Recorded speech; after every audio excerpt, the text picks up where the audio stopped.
Hello.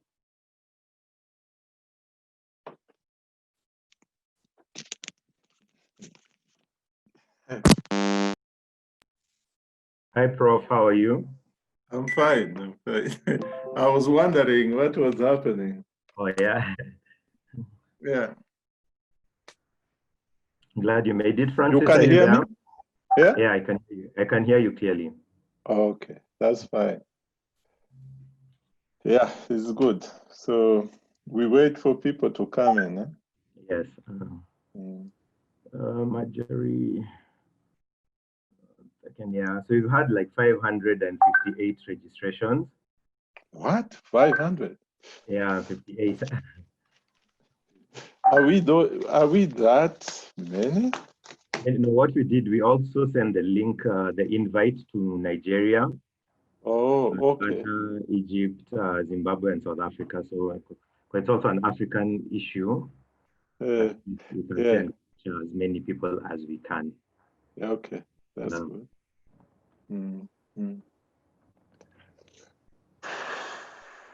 Mute. So welcome, dear participants. Everyone is currently on mute to avoid any background noises, apart from now the panelists. We've had over 500 registrations, so I think we'll give some guys a few more minutes to log in. Then we can begin the seminar. Okay. It's nice to see most of you back from last week. How are you, Francis? Very well, Professor. Good to see you. I wasn't seeing you. I'm fine. I'm fine. Yeah, under these circumstances. Yeah. Nothing much you can do. Yeah, just waiting to see the end of it. Okay, that's good. Yeah. You are in Thika now? Yes, I'm in Thika, but I've been going to Matu and back. Yeah. Okay. Yeah, after COVID we can meet. I think you are to brief me something about India. Yes. Okay, that's fine. I'm sorry this thing cropped immediately after I came back from India, so we couldn't move with You our are plans. lucky you are not locked outside. So. Oh yeah, sure. So it's fine, because I understand Thika you can't leave also. Yeah, but myself. So you've gotten a permit. Yes. So I'm able to move around a little bit. Oh, that's good. Fine. So back to you, Gichu, Dr. Gichu.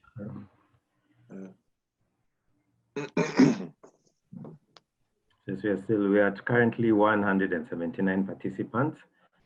We welcome all the participants to the KAPD webinar. We are about to begin shortly. We're still waiting for a few more to join. Thank you for joining us and supporting our association and all its activities. We'd like to encourage all of you to be members of KAPD. You don't have to be a pediatric dentist to join. As long as you have any interest in pediatric dentistry, we welcome you. And you can come and play an active role. In the chat box, you can also make suggestions of any talks or webinars you'd want for us to organize for you. In the question and answer section, you should ask any question related to the IOM, and we will do our best to answer you. So we're still waiting a little bit, Kenyan timing, as we wait for others to join. But we are glad to have you here. Everyone has been muted, and this is a webinar, so also video has been disabled.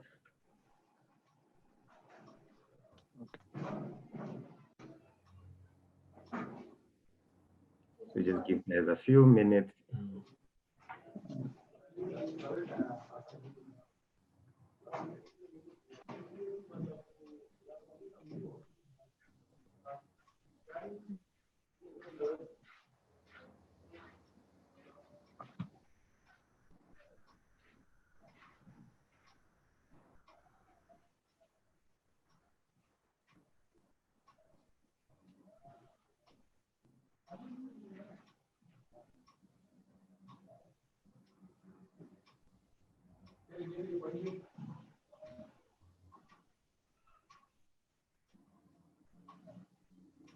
Gichu, are you recording it?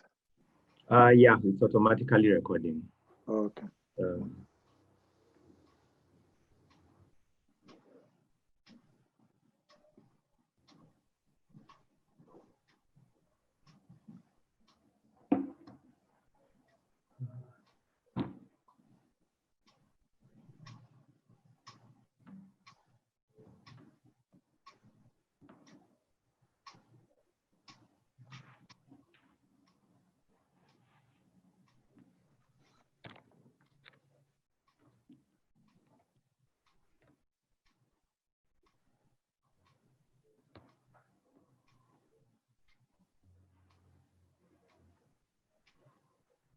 I see Professor Morenike is also around, your friend, Professor Kemoli.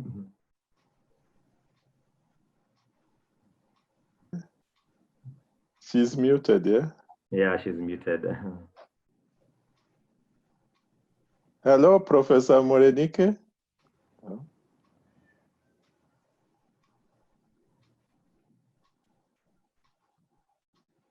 Anyway, we'll talk later.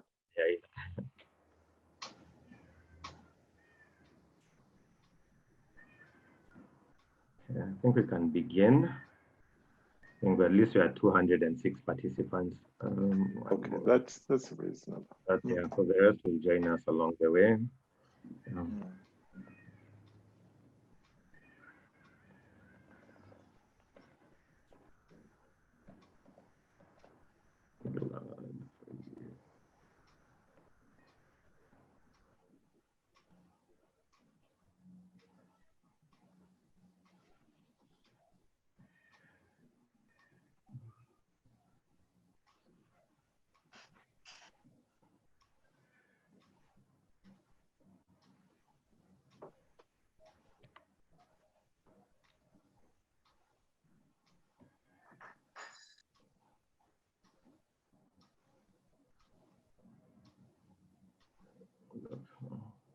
I think Dr. Morid is also present, the chief dentist.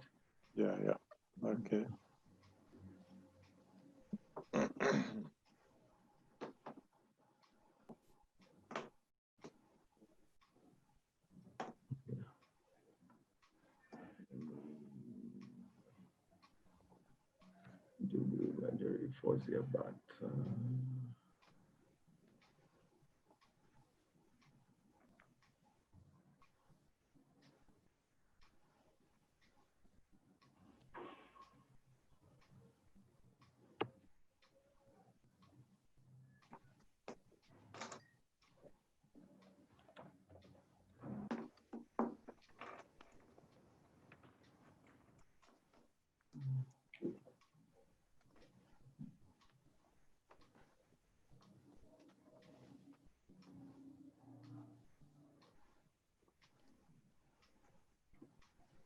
So I think we'll begin in 2 minutes. We'll begin exactly at 4:10 p.m. Right. Once again, I would like to welcome everyone and thank you for attending our webinar. It's always a pleasure to host all of you. So we do appreciate your participation. We're trying to give guys a few more minutes to join in. We've had an overwhelming number of registrations, and we're happy, and we're hoping that everyone, we capture everyone before we begin. A quick reminder, any conversation can be held on the chat box. Questions related to the topic should be addressed in the question and answer section, so we can make sure we capture all your questions. Another reminder, kindly join, or we request you guys to join our association. It's a young association, the Kenya Association of Pediatric Dentists. Of course, it's for the promotion of pediatric dentistry. And we invite all members. You do not have to be a pediatric dentist as long as you're a dentist with interest in pediatric dentistry. As a student, whether in undergrad or postgrad, an intern, or just a general dentist, all are welcome.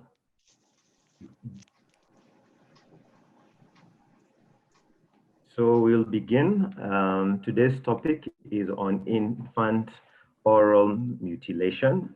We are joined by Professor Kemoli and Mr. Francis Muthama. Thank you very much for joining us. Professor Kemoli is an associate professor in University of Nairobi. He is well known to all of you, both locally and regionally. I'm sure other guests from all over Africa know Professor Kemoli. He finds IOM he's passionate about the topic, and he's joined by Francis Muthama, the project director of Kinga Africa. He's a specialist in community development and has worked together with Professor Kemoli, especially in the community, in promoting and educating, especially parents in the community about IOM. So we'd like to give you a very warm welcome, Professor Kemoli and Mr. Muthama. Thank you.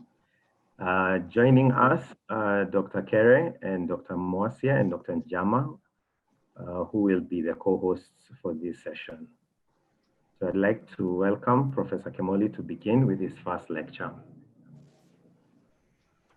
Welcome, Prof. Thank you very much, Dr. Gichu.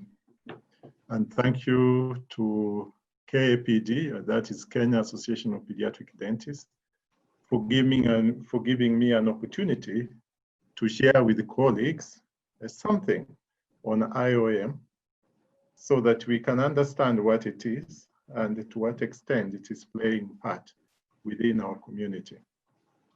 It is a privilege also to talk to colleagues, friends, and ladies who have joined us on this platform to listen to us, and more so befitting to be with the Francis Muthama on the same platform. Francis Muthama, I have known him for a few years past, and we have done a few things with him. He is also very passionate in the subject, and he has been very much involved in community work relating to IOM. And it is a privilege now to work with him again on this platform to inform people something to do with IOM. So permit me to mount my presentation so that we can move forward.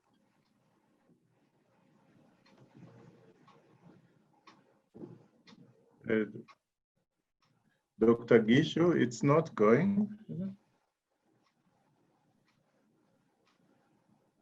Dr. Gichu? Yes, Prof. Yeah, can you allow me, because it's not. It's not allow.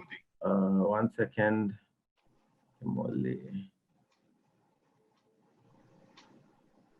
Okay, I've made you a co-host. You should be able to share now. Ah, there we are.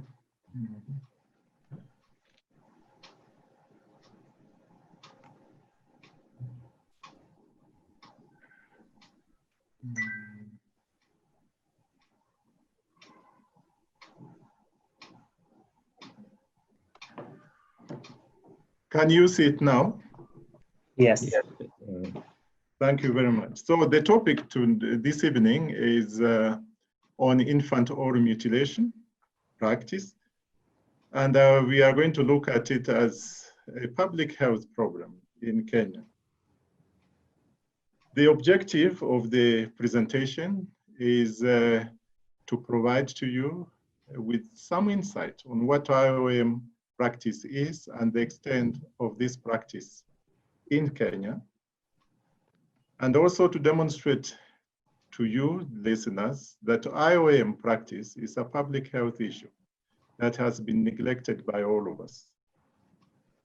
And thirdly, I think it will be befitting to outline the role of the oral health provider in the fight to eradicate IOM, particularly in Kenya, and of course that can be applied to other nations that have IOM issue occurring. Now, in Africa, we have had so many traditional health practices. Some of them are good, some of them are harmful. So IOM, that is the infant oral mutilation, belongs to the harmful traditional practices. And what are these practices?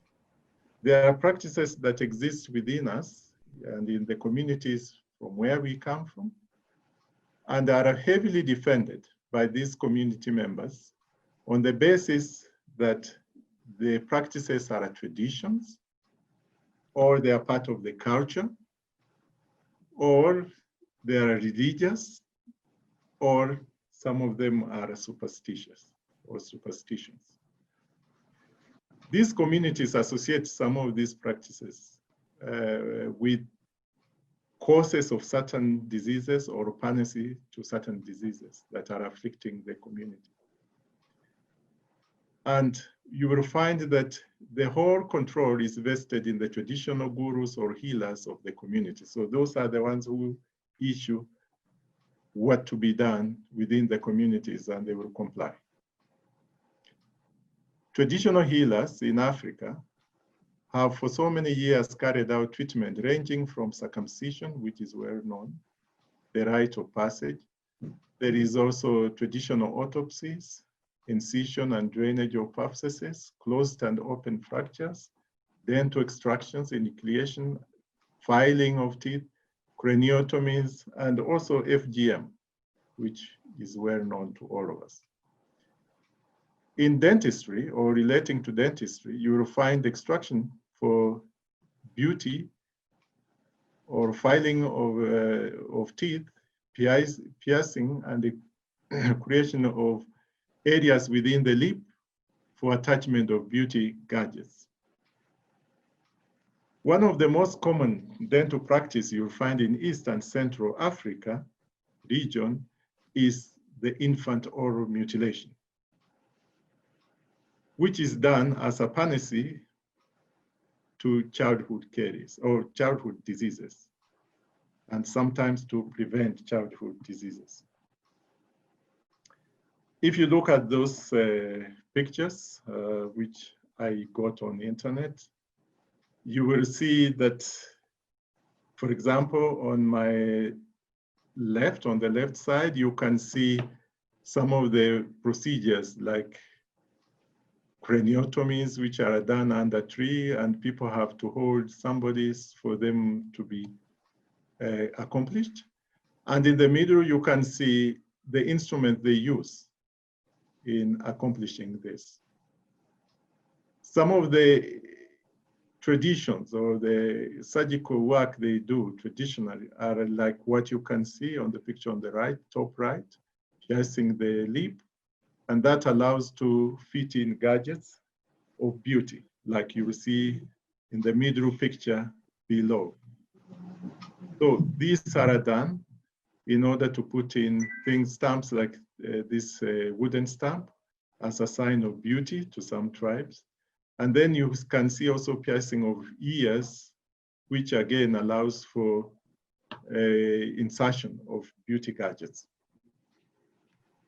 But these traditions, although old, they still linger around, and you can see in this photograph on the lower right, where we still have young fellows still doing all these piercing. Some of them are done at home, some of them are done in clinics, but it's part of the tradition that has lingered with us for many years.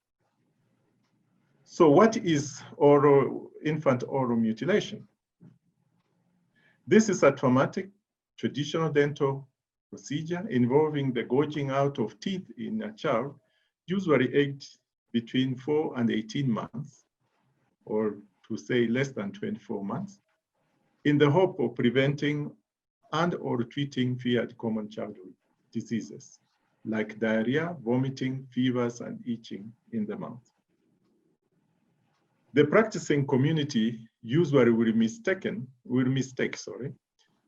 the natural gingival swelling over the forming primary canines. Those are the teeth that are usually gouged out in an infant.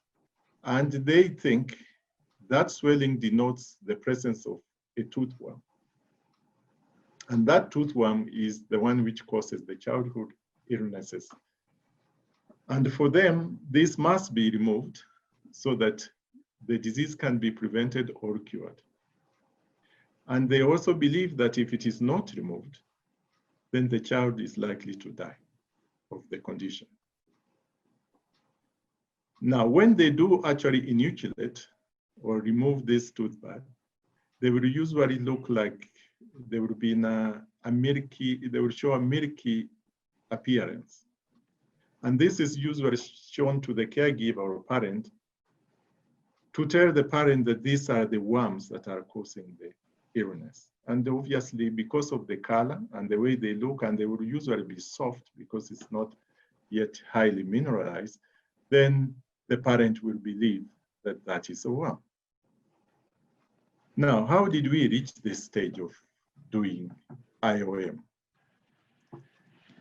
It is believed that sometime in 1500, there was a French surgeon, of course that has been documented, called Prof. Paediatric, and he introduced lancing of gums using a lancet in the belief that that provided a path for a tooth which has failed to emerge, that is to erupt into the mouth. Now in 1797, William Cadogan, who was a physician in Bristol, was the very first person to write something on eruption of teeth, and that he thought the eruption of the erupting teeth do not cause the fevers or fluxes or fits in children as had been asserted. In 1900, we had Joseph Haddock, another European surgeon, and he promoted the idea of incising the gingiva over erupting teeth in order to relieve pain, because he thought if you cut over this area, then you relieve the pain from the tooth which is probably pushing as it erupts out into the mouth. Then in 1938, an Anglo-American textbook did promote the use of lancing of the gingiva in infants as a method of creating a pathway for an erupted teeth. So this is how the history, a possible history of how IOM has evolved over the years. But we really do not know. However, what we know that in Africa, the earliest literature that it has reported on IOM was by Seligman and Seligman in the year of 1932. And this was done on a tribe in Sudan. And this is the literature that we know of as the first case that was reported about IOM in Africa. Thereafter, we have had so much reports about IOM occurring in several places in Africa. However, what we can only assume is probably because of the Europeans who came and settled in Africa, they might have moved with these traditions, knowing that, of course, like what I've shown there, that one of the European surgeons was promoting it. They must have moved with this procedure into Africa during colonization times, and the Africans adopted it also as a means of healing certain illnesses or certain things at the mouth. So that is a possible way that it might have evolved. And when you look at literature, this IOM has been known by several names. It depends where you get the literature. Each country you'll find it has allocated, or the researchers there have allocated, or the community there have allocated a name for it. For example, if you go to Uganda, you'll find it is called ebino in one area, ebino in another area, or false teeth. In Tanzania, they call it nylon teeth, and also they'll call it plastic teeth. And then you go to Sudan, they have a different term for it. You get, it's called, what is it? It's called rugbara in Sudan, rugbara in some communities in Sudan. and Lawa also in Tanzania by certain communities. So there are several names that have been given to this practice. And if you read the literature, you will only know it is the same practice when you elucidate which teeth or what is happening during the practice that we're talking about. And in certain areas, it's called a killer canine, and so on. The tooth that is usually involved in most cases is the primary canine. What is the issue surrounding IOM practice? The problem is that by undertaking this practice, usually the child who is maybe suffering from the illness, that is the fever, the diarrhea, and the vomiting, will not get the malady treated because the community is believing in one thing that is causing the malady, whereas you know that wouldn't be the thing that will be causing that malady. So the original complaint goes unattended. The other thing is that the child will usually experience hemorrhage. And this hemorrhage can lead to shock or even death because of the way it is done, because it's done in a very crude way, it's very traumatic, and the child is pinned down, there is no local anesthetic use, and it's very painful. So obviously you expect a lot of trauma being done or subjected to this child during the enucleation or the extraction of the teeth. Further, the unhygienic manner in which it is done exposes this child to very high risks to other diseases or other conditions. For example, the child will be exposed to tetanus, depending where the child is. The child can also be exposed to infection that will lead to septicemia. The child is also susceptible to hepatitis infection. And also, because there is shared instrument during the removal of the teeth, you'll find the child can also be susceptible to HIV/AIDS. Further, in the process of enucleating the primary canine, the permanent teeth may also be mutilated because these people are not really experts. They don't know the anatomy of the area they're dealing with very much. So at the end of it, you may end up with malformations. You may end up with missing teeth, permanent teeth, that is, and that can affect the growth and development of the jaws. How prevalent is infant oral mutilation? You'll be surprised, IOM is quite widespread in East and Central Africa region. The countries where you'll find this, the communities where you'll find IOM being practiced are usually found in countries like Ethiopia, Uganda, Tanzania, Somalia, Sudan, Kenya. And then you have also a country like Chad, and there are cases which have also been reported from Burkina Faso. And what you will notice that these countries are interlinked. They have common borders, except for Burkina Faso. And we can probably assume that this practice has been passed from one tribe to another because of the intermingling they experience within this region. And also, if we go by the theory that it might have been brought up or brought to Africa by the Europeans, a number of them were actually colonized by the Europeans. And therefore, the area where it covers seems to tally with that spread. But generally, the prevalence of IOM in East Africa has ranged from 0.5% to 87%.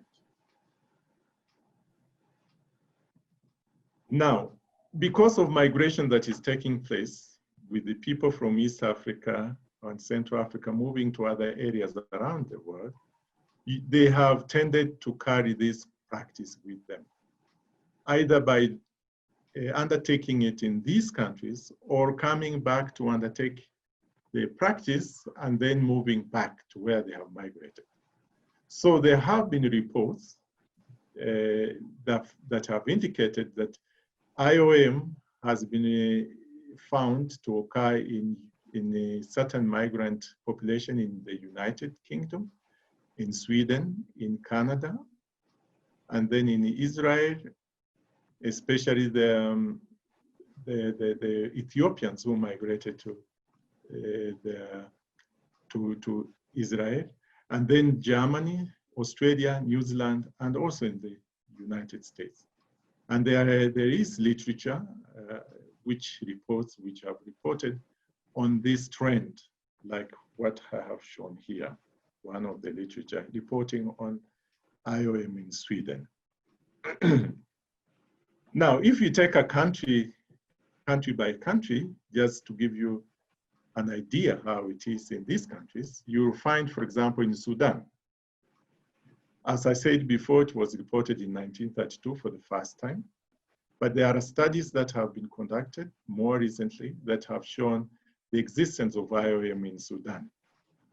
One of them was done on 80 infants in a hospital, and they found out these children had been admitted because of diarrhea, and 70% of these children had had their canine, the primary canines, extracted. And that was done as a remedy for the diarrhea they were having. And then later on, when it was not working, they moved them to the hospital. That's what some of them do anyway. Then another study on 398 children, aged 4 to 8 years, showed that 22.4% of these children in 1992 had been subjected to HIFA, and that is a Sudanese other name for IOM. Another study, more recent in 2018 by Alia and others, on 212 children in Khartoum, aged 4 to 7, showed the prevalence of IOM of 10.8%. And you can see this practice is very much rife in this country. If you look at Somalia, unfortunately, there are no original, not much on original research that has been done on IOM within Somalia, but there are reports of immigrants, Somalis, in several countries, and where studies have shown that this practice exists within this community. In England, a survey which was done sometime back, 2000, on 260 children of Somali origin, aged 4 to 17 years, showed that 31% of them had undergone IOM. And what was funny about it, that 22% of these children had been born in the UK, which means they were either undertaking the practice within UK, or they moved out back to Somalia or somewhere else, did the practice, and then returned back to the UK. Of course, they can't reveal this since it is not permitted in the UK. Another study in the US has reported, and these have been mostly case reports, that IOM exists within the Somali community within the US. Another country, Ethiopia. In this country, a previous study has shown that IOM prevalence was found in 15% of children who had had their primary canines removed.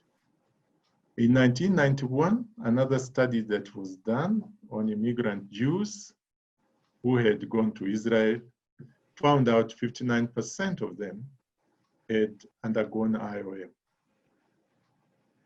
And then in 2015, 2016, another study that was done on 355 children aged 2 to 12 years showed a prevalence rate of 86.8, which is actually the highest reported.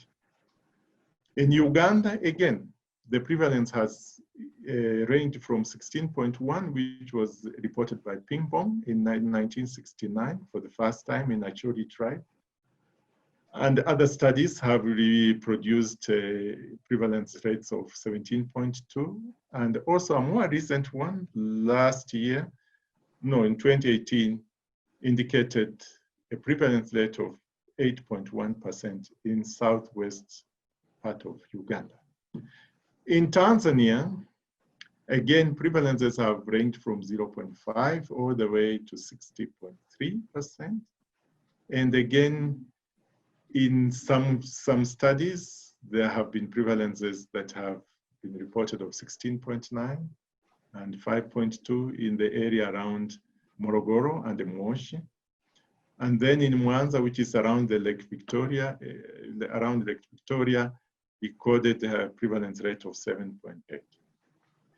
And then again, when you look at the overall picture of Tanzania, then you find that there are indications in certain areas that the prevalence of IOM has been widespread and slightly increasing in certain areas. Coming back home in Kenya, studies have been undertaken, not so many, but starting from 1988, there was a prevalence of 35% reported in 5 to 7 year olds.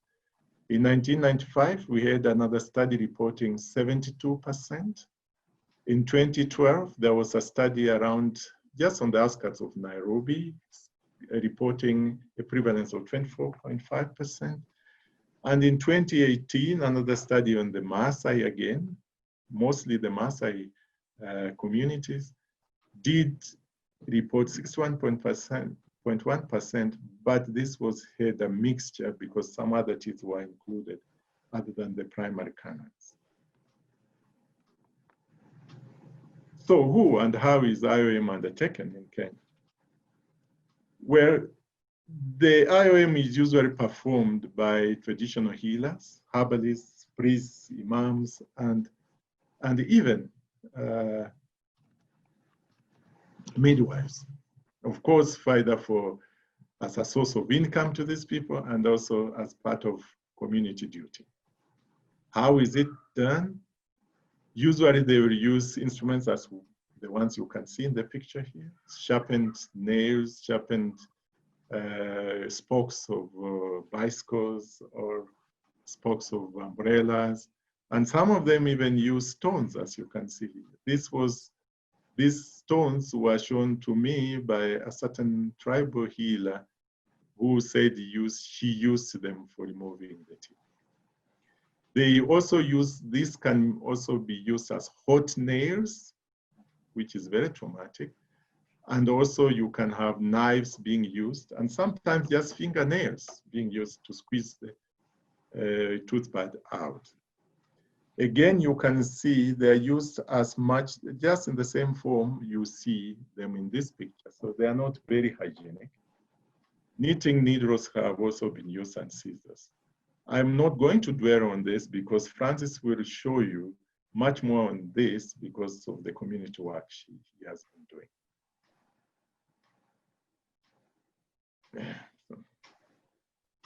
Now, in one of the community, the lady described to me that before doing the IOM, or undertaking the IOM, she uses certain herbs to rub around the child's mouth in order to, I don't know whether that is like an aesthetic or it is like a pain reliever, but she does use them, as you can see in this picture. She will rub them around, just like we do pre-surgery with a disinfectant. So I don't know if it's a disinfectant before she undertakes the procedure. So that's just a demonstration she did for us. And then in the picture that is on the right is a child who is being prepared for IOM.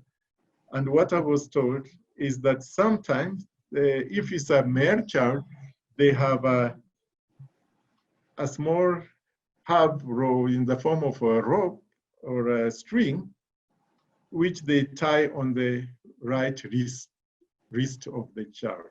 If it's a girl, then it is done on the left. That is to give the child, it's a good omen for the child before the IOM is done. And this is a photograph that is showing an operator, a local operator removing the canine from this child. Very traumatic. I think you will see that from Francis' video. And some of the tribes, after they remove, they will usually rub the area with the charcoal powder, ashes of herbs, lizard feces, unfortunately, crushed antibiotics, sulfur capsules of mustard and garlic, and then salt or sodium bicarbonate. That is to prevent either infection or to act as a pain, a killer for after removal. So what is the sequelae or the consequences of IOM? The major consequence of IOM is that this child misses to get the condition that he's suffering from treated. And therefore, it of course perpetuates the problem. The next one is that the method that is used is primitive and unhygienic and exposes this child to so many issues. Like I've outlined here, immediate ones like the soft tissue damage, the creation of spaces, like you see in this picture, and the hemorrhage and shock and death that may ensue. Furthermore, that is spaces being created which are unnecessary and interfering with the occlusion and also the mastication of the masticatory power of this child. The mid-term consequences are the anemia, septicemia, meningitis, osteomyelitis, tetanus, hepatitis B infection, and of course, death can also ensue. Long-term effects will include missing primary lateral incisors, retention of primary lateral incisors, because they were not removed for some reason, they were difficult to remove. And then you will have also missing permanent lateral incisors, the peg-shaped teeth as a result of trauma, delaceration, distal eruption of permanent successors, failure or development of permanent canines, for example, displacement and impaction of permanent canine. And then you may also get odontoma coming, and then also orthodontic complications that include crowding, and of course, midline shifts in the child. And some of them you can see in this picture. There is damage to these teeth, the permanent teeth here, the lateral here, leave alone the fracture here is not part of IOM, but that's, and then of course you have here again, some teeth missing, the canine missing here because of they are unable to get space there and so on. So looking at the morbidity and mortality of IOM in general, then of course you can see the unhygienic the method that is used and the ensuing consequences there. And then you can also see the fact that the child does not get the proper treatment needed, and the hemorrhage and the risk and conditions of the other diseases that ensue. Spaces, the first one is the missing of teeth and the malformation as a morbidity to this child. You can see the trauma that has been caused to this child. For example, this was a 4-year-old child, and trauma during the IOM procedure. Here again, there is trauma on that tooth, the missing teeth here, spaces that have been created, and so on. Then you have also here trauma which has led to caries here, early caries there, and so on. Then the next thing you get is disturbance in occlusion, and like you can see from this photograph, there is, because of the removal of the primary canine early, the permanent canine could not get space to erupt into, and therefore you have crowding there. Then you have also teeth which were removed during, the permanent teeth which were removed during the IOM practice. And so they are missing, the lateral is missing, the permanent canine is missing here, and also here the permanent canine is missing. Then in these radiographs, you can see the consequences where teeth have drifted mesially, like this first molar, because of early removal of that teeth and the drifting of the other teeth into that space. And so the same here, apart from caries, there is lack of space for the canine because of the early removal of the primary canal. And then here is a picture showing the damage that has been done to the premolar here and also to the canine here, leading to apoplasia of the enamel, as well as here as well, and in this one here. And then here again, crowding, which is a product of early removal of the primary canal. The other mortality now, mortality reported arising from IOM. One example was reported in Sudan, where an 8-month-old child who had his canines removed following diarrhea and vomiting. The operation was done by an old lady using unsterile nails. This child developed tetanus after 7 days and died. Another mortality here in Tanzania, there is a study that was done in Tanzania of 128 children who had had IOM done on them. 10 of them died as a result. Another study in Uganda showed the hospitalization of children in a hospital in the northern part of Uganda, where 156 out of 740 admissions due to the effect of IOM, 21.5% of them died. And there is literature, as you can see here, to that effect. Another study again in Uganda showed that 1/4 or 1/4 of the children in northern Uganda hospitalized in 1999 also died as a result of IOM. And the reason for this death arose from septicemia and severe anemia. In the same study, IOM was ranked as 3rd behind meningitis and malnutrition in that hospital. So you can see the mortality is very high. In Kenya, for example, there was one reported last year, December 9th, where a young parent with a child who was crying the whole night decided to take the child to the doctor, of course, a medical doctor. But on the way, this mother met an old lady who told her that it was not necessary to take the child to the doctor because she knows what is causing the child to cry. And that was because of the tooth. So this mother decided to go along with the healer and had the 4 canines of this child enucleated. But unfortunately, this child developed septicemia and anemia as a result of heavy bleeding that occurred. And on 10th, just a day later, 2 days later, the child died. So you can see how this is very bad indeed. So what happened? The love of the mother, we know. The mother loves the child. So what happens during IOM that the mother gives up the child to undergo this cruel practice. Now, coming to the time now, we have COVID-19. We know this COVID-19 is as a result of coronavirus and of the type, of course, SARS-CoV-2, and that this virus causes severe acute respiratory distress, including fever, cough, and shortness of breath. And the diarrhea in some children has been reported and can progress to lung failure, which is the main cause of death.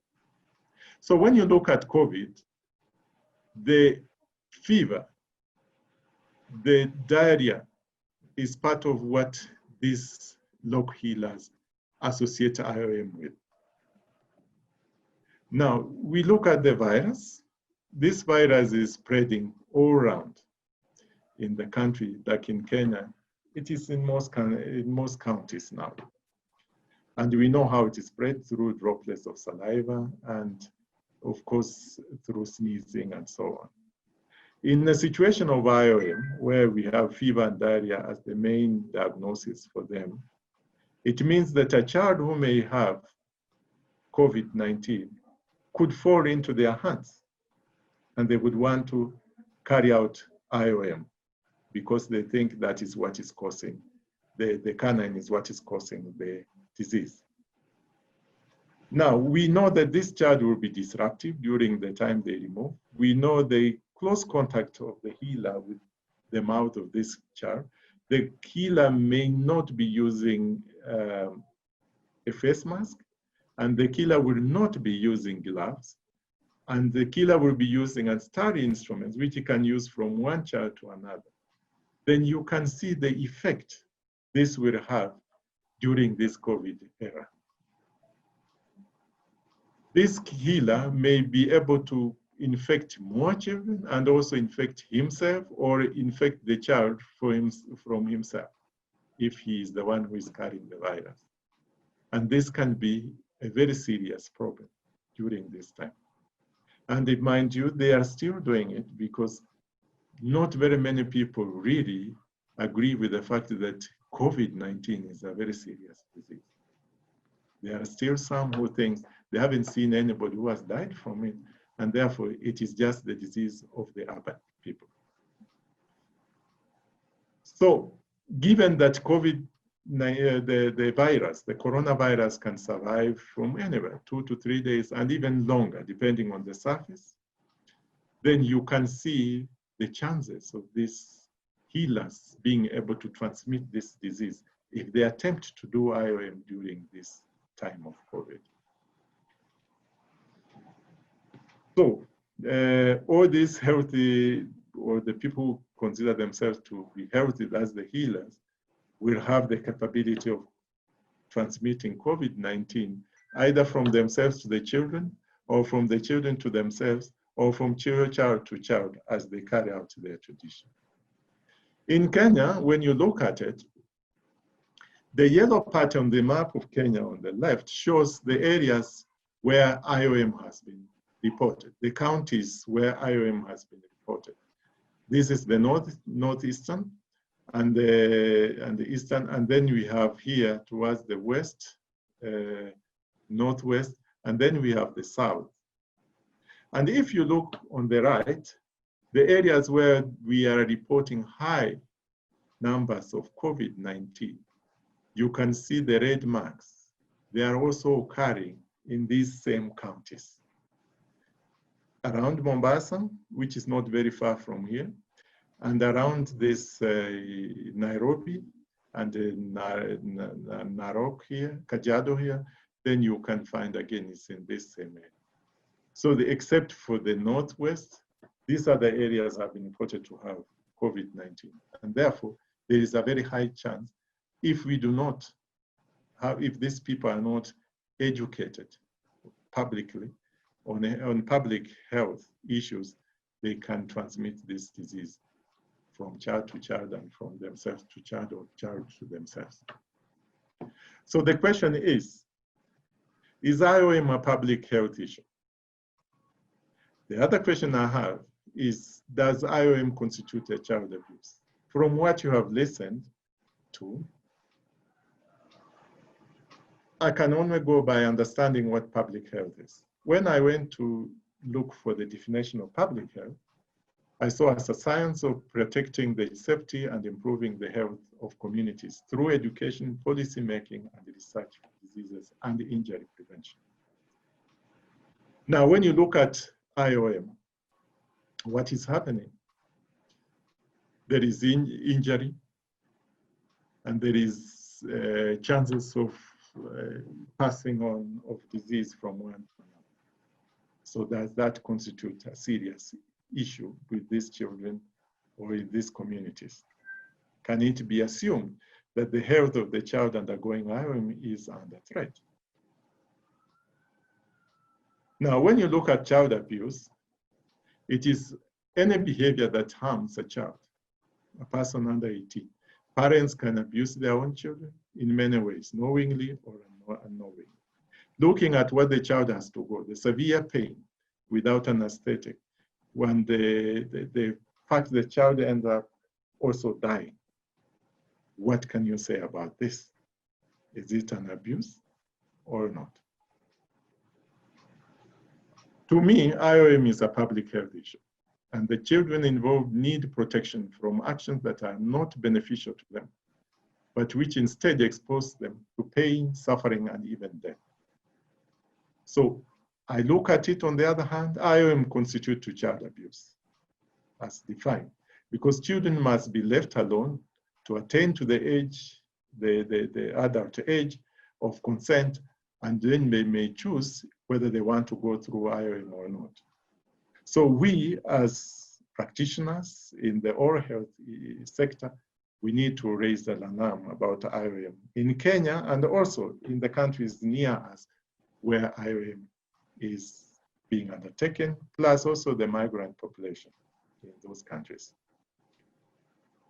Our role, therefore, as I see it, looking back, we have focused so much of our energies on improving the oral health of children, and particularly dental caries and periodontal infection. But we have forgotten about these harmful practices. These harmful traditional practices have been referred to in the Convention of Rights of the Child in Article 24, Section 3. We now know the unhygienic conditions in which this is done and how it exposes this child to many infectious diseases. We also recognize the constant migration to other countries of these communities. We also recognize that there are other reasons why these people choose to go through this, or the child to go through this. For example, they may want to see a doctor, but they are unable because of either finances or availability of the doctor. And also facilities may not be available near them. And this we need also to address as we address other issues. The community is very important. We should impress the community and we should talk to them about IOM. And that's my opinion. We go to the community, to schools, because these are future parents. We can talk to them about the harmful effects of IOM. We can talk to community leaders about it so that they also can be in the forefront in fighting this scourge. We can go to the community itself and talk to the ordinary people about it because they are the ones who perpetuate it. Is there anything else that we have done or being done about IOM? Yes. We have been doing something in our own ways. For example, we have been able to engage with the oral health leaders. In 2016, we had a meeting under the auspices of the Global Child Dental Fund in Addis Ababa, and chief dentists from Kenya, Tanzania, Rwanda, DR Congo, Sudan, Ethiopia were represented, and a representative from Somalia were present. And we talked about IOM. And then during this meeting, we did, this was in 2019, rather not 2016. We did agree and came up with a declaration that we need to work out ways to eradicate IOM. And the picture on the left here shows a declaration that was signed by all the participants in declaring that they support the eradication of IOM within 10 years from these areas. These are part of the team that attended the meeting also on the right here. I was there also, and we discussed a lot about IOM and people had very many ideas about it. The only snag is finances and how to go around it so that we can be able to come together. But we hope in the near future, we will be able to move this agenda forward. Prior to that, in 2016, we had a meeting in Nairobi of pediatric dentists, and this issue came up, and this is when we mooted also the idea of the fact that it is a serious issue that needs to be tackled. The other things that have taken place from there is that we have been writing about IOM. And what we have been doing is that we have been addressing this problem so that others can hear about it. For example, you can see here, there is a publication here where 3 of us, myself and 2 Americans, we did write something about OM to amplify the problem to the American population. And we also have had another article written by one of the reporters in Daily Nation on last year about IOM to educate people about the harmful effects of IOM. Through those efforts, we have been able to get support from the American Academy of Developmental Medicine and Dentistry to support the fact that this is a harmful practice that needs to be eradicated. And they are enthusiastic about it, and we hope they will be able to support us in one way or another in getting this agenda moved forward within our region. My thoughts here, my personal thoughts are that we need to do something. That IOM is not only a public health issue, but also a form of physical and emotional abuse, even neglect and exploitation of the child. Even an elephant knows how to protect its child, as you can see. We need to protect these children because these children you can see in the photograph have all undergone IOM. IOM belongs to the harmful traditional practices that are referred in the Convention of Rights of the Child, Article 24.3. And also, if you look at it, if you are a girl, it is also in the Convention on the Elimination of all forms of discrimination against women, where FGM is also included. And there are other legislation and instruments that encompass also the same within the region. IOM practice is associated with negative social sanctions experienced by those who do not carry out these harmful traditional practices and extend even to the diaspora. That's why they still do it, because there are sanctions associated with them. So we must come together and eradicate IOM. While we recognize this in concluding remarks, while we recognize that we have a challenge in dealing with the problem, the consequences that this IOM puts the child to are a lot more. We do know we are limited in terms of resource, and that presents us a major hindrance in eradicating this practice. But we do hope countries that are where IOM is involved, including Kenya, will improve in allocating funds, especially to oral health, which is at the moment is skewed, and that they will also allocate other resources, manpower and so on, training and so on, that will help the provider, the oral health provider, to equip himself or herself in dealing not only with the general oral health issues, but also with IOM in the areas where it is being practiced. We also hope we'll be able to get resources to influence policy, because policy is very important. And I think the policy can also be influenced only with resources to produce appropriate data that will support the policy that needs to be developed. But we have a duty as oral health providers to protect these children, and we have a duty to eradicate IOM from our midst. And with that, I will end there. Thank you very much for listening to me. Thank you so much, Prof, for your very comprehensive and detailed lecture.